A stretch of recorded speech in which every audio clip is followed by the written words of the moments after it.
প্রিয় ষষ্ঠ শ্রেণীর শিক্ষার্থীরা, RS24 আওয়ার্স স্কুলের পক্ষ থেকে স্বাগত জানাচ্ছি গণিতের শিখন অভিজ্ঞতা 5 ঐকিক নিয়ম, শতকরা এবং অনুপাত এর চতুর্থ পর্বে পৃষ্ঠা 116 হতে। তোমরা যারা এখনো প্রথম থেকে তৃতীয় পর্বগুলো দেখোনি, তোমাদের দেখার সুবিধার্থে এই ভিডিওর নিচে ডেসক্রিপশন বক্সে প্রথম থেকে তৃতীয় পর্বের লিঙ্কগুলো দিয়ে দেব। তোমরা তোমাদের সুবিধা মতো দেখে নিতে পারবে। গত তৃতীয় পর্বে 116 পৃষ্ঠার এতটুকু পর্যন্ত সমাধান করিয়েছিলাম। আজকের ক্লাসে সমাধান করাবো 116 পৃষ্ঠার একক কাজ হতে। আজকের ক্লাসটি শুরু করার আগে তোমাদের কাছে একটা রিকোয়েস্ট থাকবে, তোমরা যারা এখনো আমার চ্যানেলটি সাবস্ক্রাইব করনি তাড়াতাড়ি সাবস্ক্রাইব করে যুক্ত হয়ে যাও। গণিত সহ বিভিন্ন বিষয়ের ক্লাস দেখে নিজেদের যোগ্যতা বাড়াও। চলো এবার আজকের ক্লাসটিকে সামনের দিকে এগিয়ে নেওয়া যাক। একক কাজ, এবার নিচের সমস্যাগুলো সমাধান করো। আমাদের জন্য কিছু সমস্যা আছে, এই সমস্যাগুলো আমরা এখন সমাধান করব। এক নম্বরে দেখো, এক নম্বরের কতে আছে এখানে শতকরা কত অংশ সবুজ রং করা হয়েছে। তাহলে আমরা এই সবুজ রং করা অংশগুলো একটু গুণে নিতে পারি। আমরা দেখি 1 2 3 4 5 6 7 8 9 10 11 12 13 14 15 16 17 18 19 20 21 22 23 24 25 26 27 28 29 30 31 32 33 34 35 36 37 38 39 40 41 42 43 44 45 46 47 48 49। তাহলে আমরা সবুজ রং করা ঘর পেয়েছি যে 49টা। ঠিক আছে, তখন আমাদেরকে বলছে কি, দেখো সবুজ রং করা হয়েছে কত পার্সেন্ট। তাহলে আমরা দেখতে পাচ্ছি এখানে 100টা ঘর আছে, 100টার মধ্যে 49টা সবুজ রং করা হয়েছে। তাহলে 100টার মধ্যে যদি 49টা সবুজ রং করা হয়, তখন আমরা এখানে লিখতে পারি কি 49%। দেখো আমি লিখে দিয়েছি 49%। চলো এবার আরো সামনের দিকে আগাই। সামনে কি প্রশ্নটা আছে দেখি নিই। পরের প্রশ্নটা অর্থাৎ খ নাম্বার যে প্রশ্ন, সেটা হচ্ছে কি, সবুজ রং করা আকৃতিটির নাম কি? তুমি কি আগে কখনো দেখেছো এমন আকৃতি? এখন দেখো এখানে যে আকৃতিটা আমরা দেখতে পাচ্ছি সেটা কিসের মতো মনে হচ্ছে প্রিয় শিক্ষার্থীরা? একটু দেখো তো, এটা বাংলাদেশের মানচিত্র। এটা কি বাংলাদেশের মানচিত্র। তাহলে তুমি কি আগে কখনো এমন আকৃতি দেখেছো? হ্যাঁ, আমরা দেখেছি। এটা আমরা ইতিহাস ও সামাজিক বিজ্ঞান বইয়ের মধ্যে দেখেছি। এটা আমাদের বিদ্যালয়ের যে অফিস কক্ষ আছে, অফিস কক্ষের মধ্যে দেখেছি। এরপরের মধ্যে মনে করো যে পতাকার মধ্যে দেখেছি। দেখো প্রিয় শিক্ষার্থীরা, উত্তরটা দিয়ে দিছি আমি। এটা হচ্ছে কি বাংলাদেশের মানচিত্র। হ্যাঁ, এটা আমরা দেখেছি। তাহলে এবার পরের পৃষ্ঠায় যাওয়া যাক। এবার 2 নম্বর প্রশ্নটা দেখো। 2 নম্বর প্রশ্ন বলছে, নিচের ছবিগুলোতে সম্পূর্ণ অংশের শতকরা কত অংশ সবুজ রং এবং কত অংশ লাল রং করা হয়েছে। অর্থাৎ সম্পূর্ণ অংশ মানে হচ্ছে পুরা যে চিত্রটা আছে, এই চিত্রের মধ্য থেকে কয়টা সবুজ রং করা হয়েছে এবং কয়টা লাল রং করা হয়েছে। আমরা দেখতে পাচ্ছি এই গ্রিডগুলোর মধ্যে সর্বমোট যে গ্রিড আছে বা সর্বমোট ঘর আছে যে 100টা। হ্যাঁ, যে এখানে সবুজ রং করা হয়েছে এবং লাল রং করা হয়েছে। তাহলে আমরা প্রথমে সবুজ রং করা অংশগুলো গুনে দেখি, তারপর বাকিটা কি হবে, লাল রং করা অংশ হবে। তাহলে দেখো সবুজ রং করা অংশগুলো গুনে দিচ্ছি।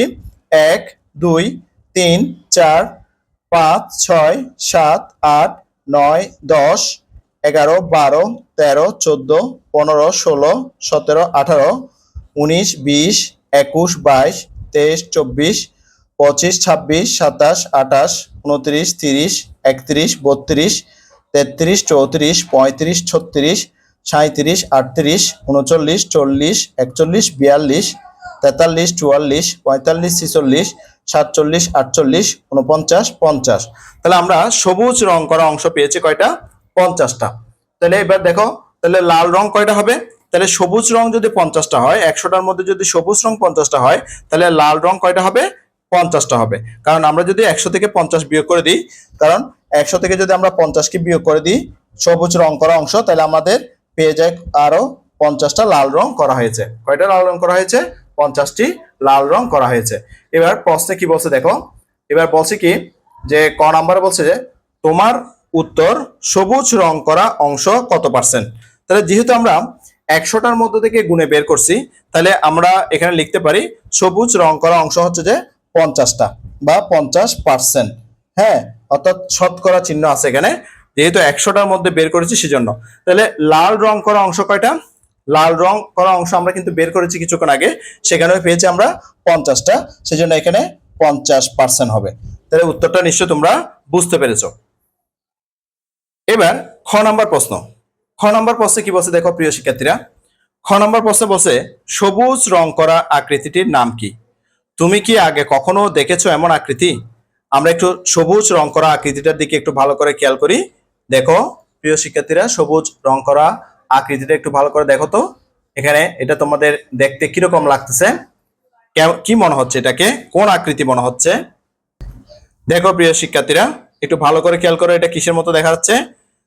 এটা ভালো করে খেয়াল করো, কি মনে হয়?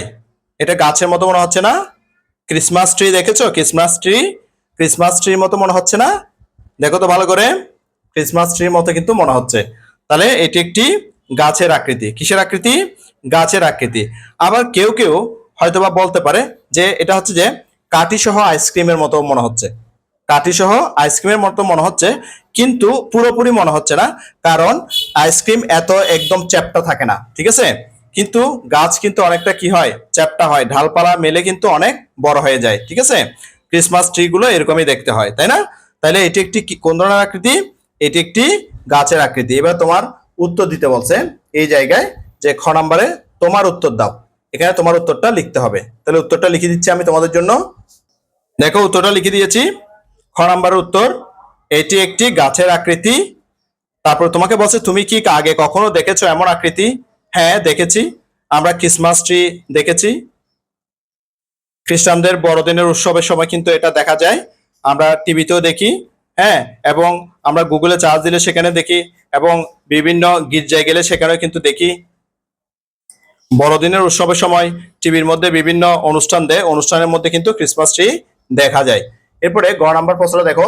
গ নাম্বার প্রশ্নে বলছে আমরা একটা এখানে ছবি দেখতে পাচ্ছি, দেখো প্রিয় শিক্ষার্থীরা, যে এখানে সবুজ রং এবং এদিকে লাল রং করা আছে। এখানে আমরা একটা গ্রিডের ছবি দেখতে পাচ্ছি, গ্রিডের মধ্যে সবুজ রং এবং লাল রং করা হয়েছে। এবার এখানে বলছে কি তোমার উত্তর দিতে বলছে এটা দেখে, যে সবুজ রং করা অংশ কত পার্সেন্ট এবং লাল রং করা অংশ কত পার্সেন্ট সেটা এখানে লিখতে বলছে। যেহেতু এখানে 100টার মধ্যে হিসাব করা হয়েছে, সেই জন্য এখানে শতকরা চিহ্নটা আমরা ব্যবহার করতে পারবো। তাহলে আমরা এখন গুণে দেখি যে এখানে কয়টা সবুজ রং, বাকিটা লাল রং হবে। তাহলে গুণে দেখি, 1 2 3 4 5 6 7 8 9 10। এভাবে দেখো যে এখানে 10টা ঘর যে সবুজ রং, এভাবে 1 2 1 2 3 4 5, অর্থাৎ 5 10 50, 50টা কি সবুজ রং করা আছে। কারণ এই সারিতে 10টা, এই সারিতে 10টা 20টা, এই সারিতে 10টা 30টা, এই সারিতে 10টা 40টা, এই সারিতে 10টা, তাহলে 40টায় 10টা হবে 50টা। তাহলে আমরা সবুজ রং পেয়েছি কয়টা? 50টা। তাহলে আমরা এখানে 50% লিখে দিতে পারতেছি। দেখো আমি লিখে দিয়েছি সবুজ রং করা অংশ হচ্ছে 50%। এবার লাল রং করা অংশ কয় পার্সেন্ট হবে? নিশ্চয়ই সেটাও বুঝতে পারছো যে 100% থেকে, মানে 100 থেকে যখন আমরা 50% বা 50 বিয়োগ করে দেব, তখন আমরা পেয়ে যাব কত? 50%। তাহলে লাল রং করা অংশ কত হবে? 50%। সেই 50%ও আমি তোমাদের জন্য এখানে লিখে দিলাম। তাহলে লাল রং করা অংশ হচ্ছে কত পার্সেন্ট? 50%। চলো এবার পরের পৃষ্ঠায় যাওয়া যাক। এবার পরের পৃষ্ঠা, অর্থাৎ ঘ নাম্বার প্রশ্নের উত্তর দিতে হবে। আমরা এখানে একটা গ্রিড দেখতে পাচ্ছি, এখানে সবুজ এবং লাল রং করা হয়েছে, সবুজ এবং লাল রং করা হয়েছে। তাহলে এখানে তোমার উত্তর দিতে বলা হয়েছে। তাহলে তোমার উত্তরে কি বলছে? সবুজ রং করা অংশ কত পার্সেন্ট, লাল রং করা অংশ কত পার্সেন্ট সেটা বের করতে বলা হয়েছে। যেহেতু গ্রিডটি একটা 100টা ঘরের মধ্যে করা হয়েছে, অর্থাৎ 100% আর কি, মানে 100 ঘরের মধ্যে মানে শতকরা দিয়ে প্রকাশ করতে বলা হয়েছে। তাহলে আমরা প্রথমে এখানে যেহেতু দেখতে পাচ্ছি লাল রং কম আছে, আমরা আগে লাল রংটা হয়তো বা গুনে নিতে পারি, বা যেহেতু সবুজ রং আগে আছে সবুজ রঙও আমরা গুনে নিতে পারি। প্রথমে আমরা সবুজ রংটা গুনে দেখি।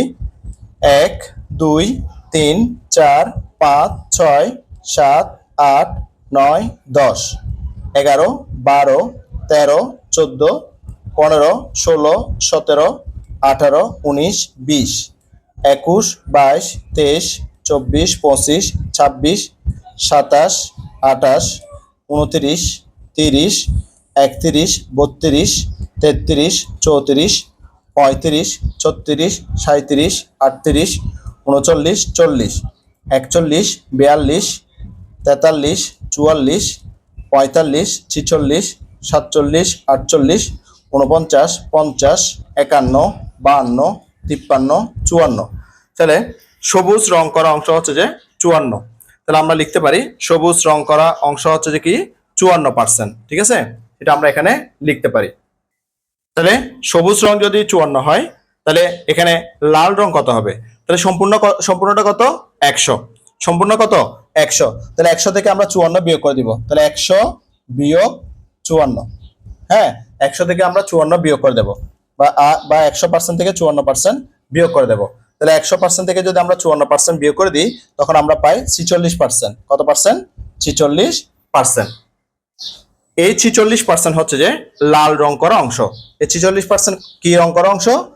লাল রং করা অংশ। তাহলে আমরা এখানে লিখে দিতে পারি 46%। তাহলে আমরা যে ঘ নাম্বার উত্তরটাও পেয়ে গেছি। চলো এবার আরো সামনের দিকে আগাই।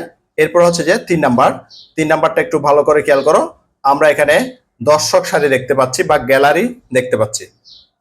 প্রশ্নে কি বলা হচ্ছে দেখো, প্রশ্নে বলা হচ্ছে যে নিচের ছবিতে দর্শক সারি বা গ্যালারির শতকরা কত অংশ দর্শক পূর্ণ আছে এবং শতকরা কত অংশ যে খালি আছে হবে এখানে সেটা লেখা নাই।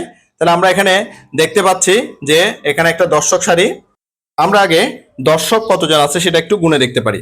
তাহলে দেখতে পাচ্ছি দর্শকগুলো একটু গুনে দেখি যে এখান থেকে 1 2 3 4 5 6 7 8 9 10 11 12 13 14 15 16 17 18 19 20 21 22। তাহলে আমরা দেখতে পাচ্ছি এখানে 22 জন দর্শক আছে।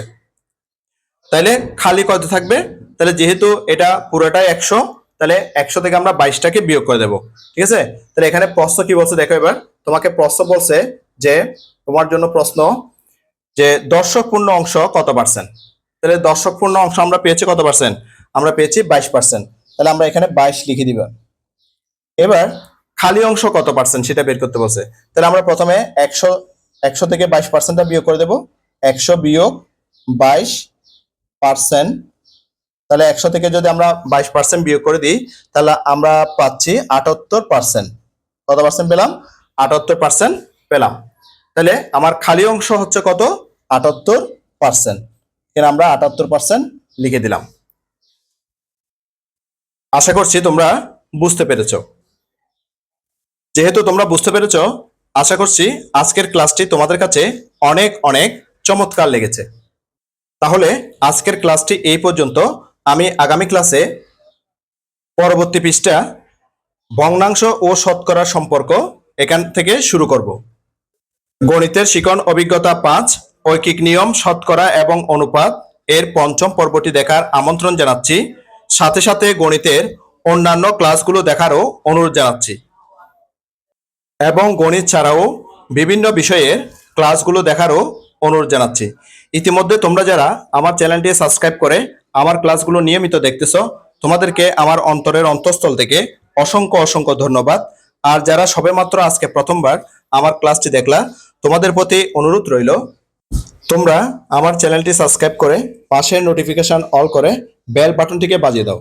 আর তোমার বন্ধুদের সাথে ও আত্মীয়স্বজনের সাথে ক্লাসগুলো বেশি বেশি শেয়ার করো, যাতে করে তারাও তোমার মতো দেখে উপকৃত হয়। গণিতের শিখন অভিজ্ঞতা 5 ঐকিক নিয়ম, শতকরা এবং অনুপাত এর পঞ্চম পর্বটি দেখার আমন্ত্রণ জানিয়ে আজকের ক্লাসটি থেকে এখানে বিদায় নিচ্ছি। সবাই ভালো থাকবা, সুস্থ থাকবা, অবশ্যই নিরাপদে থাকবা। সবাইকে ধন্যবাদ।